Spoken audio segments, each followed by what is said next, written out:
La semaine prochaine, le Palais des Sports de Grenoble accueille les 20e rencontres Ciné-Montagne, avec chaque soir à partir de 19h30 les plus beaux films du genre, projetés sur grand écran et commentés sur scène par leurs protagonistes, au programme du ski de pente raide, de l'escalade, de la spéléo, de l'alpinisme, du parapente, du trail, du freeride, des expéditions lointaines.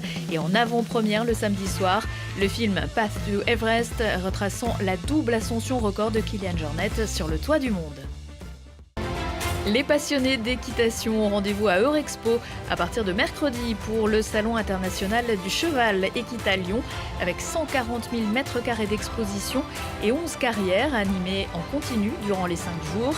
Équitation classique ou américaine, équitation de travail, spectacle émouvant ou humoristique. À Equita Lyon, les poneys, chevaux, ânes et mulets venus du monde entier n'ont pas fini de vous étonner. À noter également de nombreuses compétitions de jumping et de dressage jusqu'au niveau Coupe du Monde.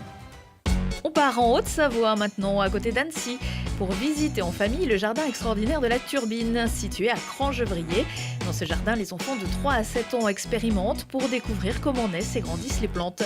Un jardin idéal où les jeunes pousses déambulent d'une cabane à une serre et où chacun des végétaux rencontrés dévoile ses secrets.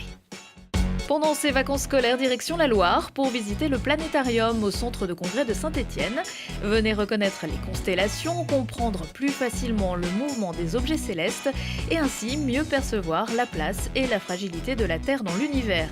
Confortablement installé dans un fauteuil, vous mêlerez voyages et découvertes avec des contes, des documentaires ou des fictions en 3D sur la totalité de la voûte.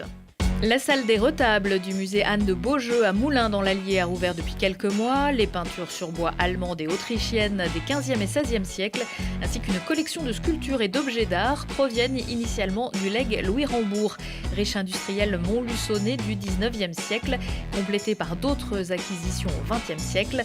Ce fonds exceptionnel a été surnommé le Petit Louvre. En effet, les 8 panneaux du retable de Saint-Étienne justifient largement cette appellation. L'exposition atelier autour de Calder sur l'univers du peintre-sculpteur américain est présentée à la Cité des Savoirs, les Clévaux à Étoile-sur-Rhône dans la Drôme. Les expérimentations sur l'utilisation des matériaux du quotidien, la manipulation de formes colorées traitant de dessin, peinture, notion d'équilibre, mouvement sont complétées par des films d'archives et de documents qui nous éclairent sur l'univers de l'artiste. Victime de son succès, l'exposition est prolongée jusqu'au 9 décembre.